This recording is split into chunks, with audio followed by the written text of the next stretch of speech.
등을 하면서 대중운동을 계속하죠.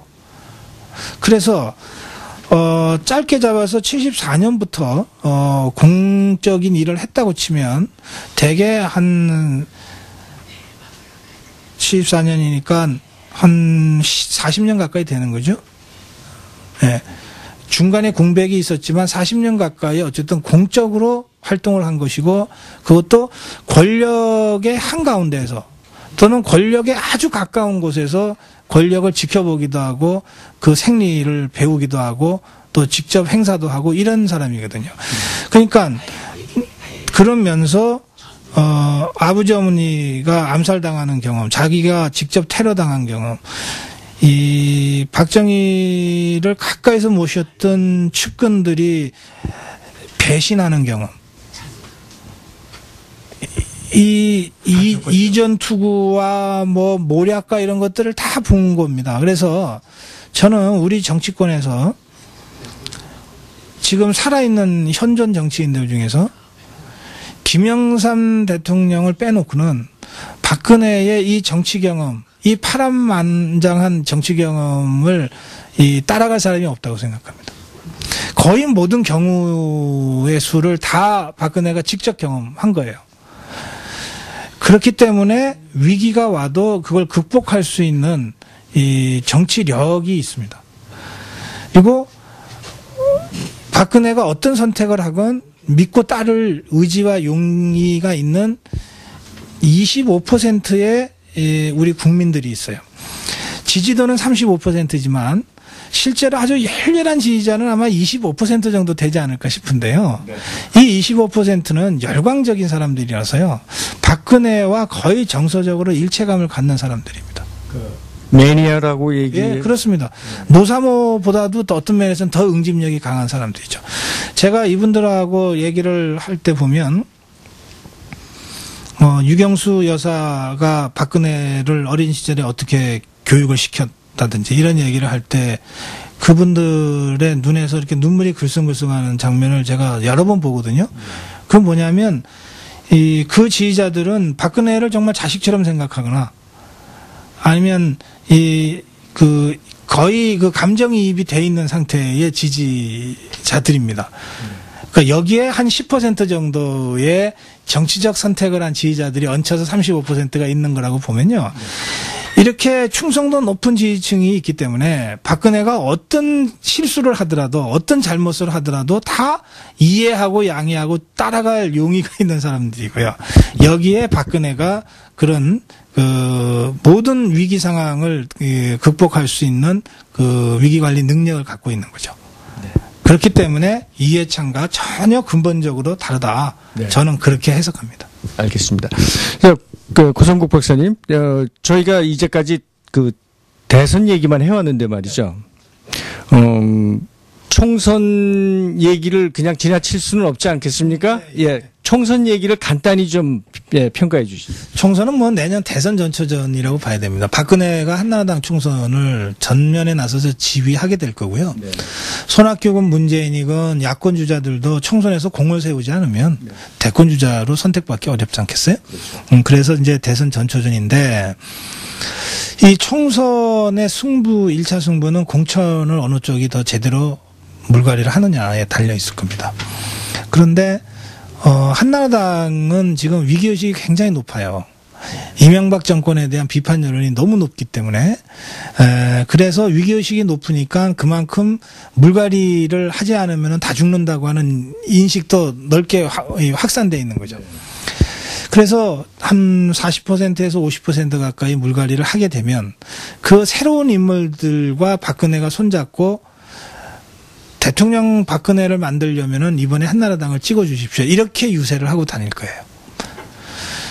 마찬가지로 민주당도 손학규나 문재인이 전면에 서서 손학규를 대통령으로 만들려면 민주당을 찍어주세요. 문재인을 대통령으로 만들려면은 야권 단일 후보를 찍어주세요라고 유세를 하고 다닐 건데요.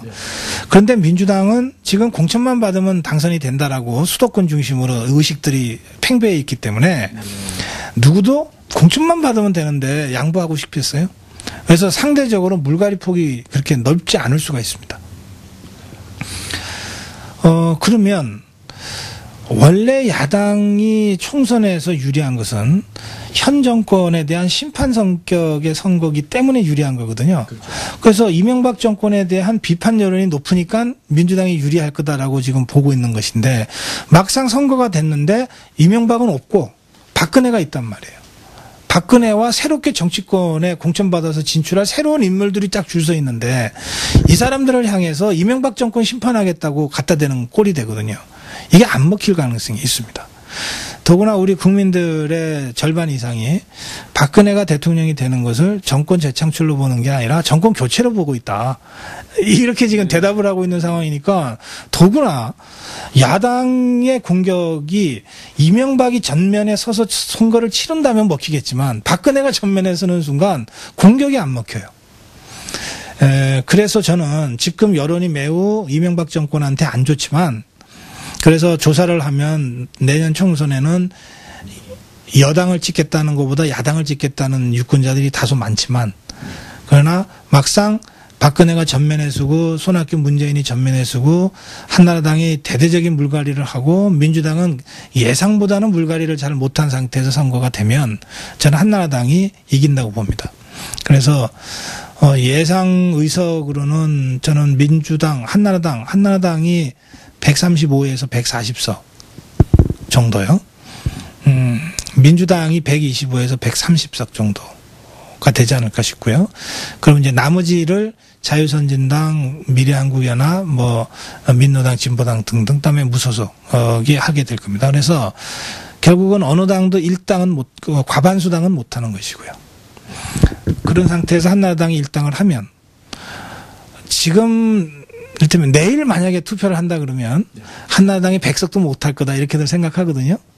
그런데 어쨌든 대대적인 물갈이를 하고 박근혜가 전면에 서서 선거를 해서 130에서 한 140까지 됐다. 그러면 이건 과반수 170석에서 140석으로 떨어졌으니까 졌다고 해야 되지만 지금의 여론의 추이로 봐서는 이건 굉장히 선전했다. 성공이다. 역시 박근혜다 이렇게 된다고요.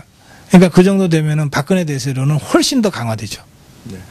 고 박사님은 조금 전에 말씀하시기를 한나라당은 물갈이가 중요하다는 말씀을 강조를 하셨는데요. 예. 그럼 구체적으로 어떤 물갈이를 말씀하시나요? 96년 케이스와 2004년 케이스가 있는데요. 96년은 김현철 소장과 청와대의 이원정 정무수석과 당시 신한국당의 강삼재 사무총장 이 트리오가 딱 팀을 짜가지고 위로부터 강력하게 밀어붙여서 물갈이를 했습니다. 그렇게 해서 42%의 현역 의원 교체율을 보였죠. 그리고 그 선거에서 다들 참패할 거라고 했던 그 선거에서 신한국당이 139석으로 일당을 했습니다. 승리를 한 거죠. 2004년 케이스는 이런 물갈이의 강력한 주체가 없었습니다. 없었고 탄핵 역풍 때문에 한나라당이 이제 80석도 못한다라고 했을 텐데 너무 위기가 크니까 당시 대표였던 최병렬부터 나부터 던지겠다 그러면서 불출마 선언을 하죠. 그래서 이 5선 6선 의원들이 대거 불출마 선언을 하면서 초선 의원들까지 불출마를 해서 27명의 한나라당 현역 중진 의원들이 불출마를 하거든요. 이러면서 물갈이가 됩니다. 그러면서 사실은 거의 죽을 뻔했던 한나라당이 과반수 당을 열린우리당에 넘겨는 주지만 그러나 어쨌든 선전해서 간신히 이 야당 역할을 합니다. 그때 물론 막판에 박근혜가 이제 선거의 여왕처럼 이제 활동을 하지만요. 그러면 지금 시점에서 96년처럼 여권의 한나라당의 강력한 위로부터의 물갈이가 가능하겠느냐? 아까 박근혜는 범여권을 하나로 관리해 가지 않으면 안 된다고 그랬는데 강력하게 위로부터 물갈이를 하는 것은 이 범여권을 하나로 관리하는 것과 상충됩니다. 어쨌든 그 과정에서 알력이 생기고 갈등이 생기고 튀어나가는 사람이 생기거든요. 그래서 96년 케이스를 적용할 수가 없어요. 불가피하게 2004년 케이스를 적용해야 되는 거죠. 그럼 2004년 케이스를 적용하려면 누군가가 먼저 자신의 몸을 던져야 되는 거잖아요. 박근혜를 대통령으로 만드는 선거이기 때문에 친박 중진들이 먼저 몸을 던져야 됩니다. 박근혜를 대통령으로 만들기 위해서 친이부터 던져라 이런 건 안 먹히죠. 그래서 저는 친박 중진들이 자기 결단을 해야 된다. 이렇게 생각을 하는 것이고요. 제가 이제 친박 중진들한테 이렇게 얘기합니다. 92년에 YS가 대통령이 됐을 때요. 그때 상도동의 중진들이 최영우, 서석재, 김동영 뭐 이런 사람들이잖아요. 그 김동영이 암에 걸렸습니다. 그래서 대통령 선거 한 달 전인가 결국은 죽었는데요.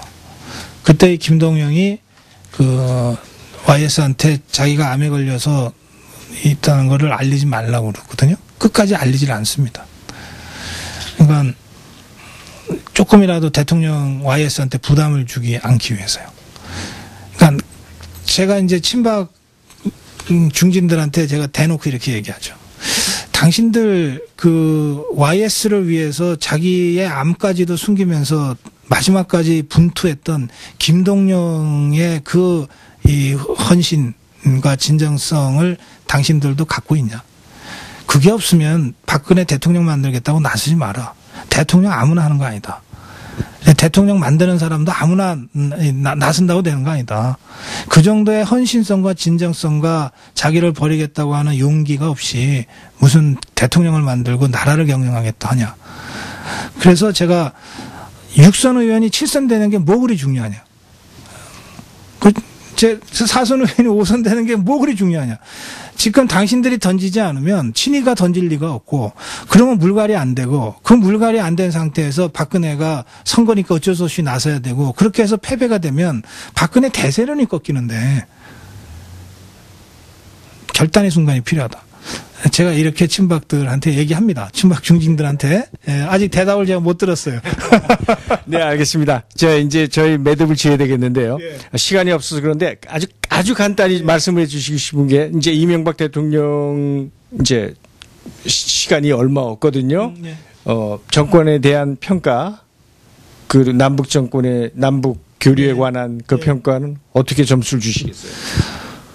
이명박 정부가 실용주의 정권입니다. 그래서 좌우를 떠나서 남북관계도 실질적 진전이 있기를 기대를 많이 했죠.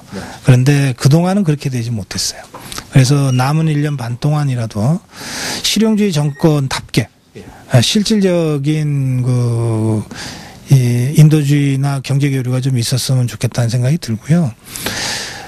레임덕을 걱정하지 말고 그 레임덕은 자연스러운 거잖아요. 걱정하지 말고 오히려 이 마무리를 어떻게 잘할 것이냐. 그래서 지금 서민들과 중산층의 살림이 제일 어려우니까요. 이분들이 뭐라도 하나 체감할 수 있는 작은 거라도 잘 마무리를 해주는 것이 정권을 성공적으로 마무리하는 데도 꼭 필요하고요. 그래야 총선 대선에 조금이라도 도움을 줄 수 있어요. 그래야 대통령도 박근혜한테 또는 한나라당한테 뭐 할 말이 있는 것 아닙니까? 내가 그래도 걸림돌은 되지 않았다.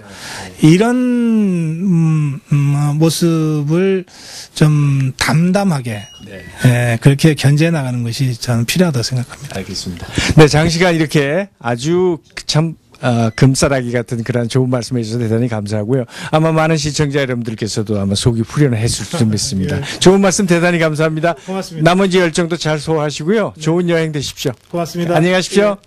시청자 여러분 함께해 주셔서 대단히 감사합니다. 남은 시간도 즐겁게 보내십시오.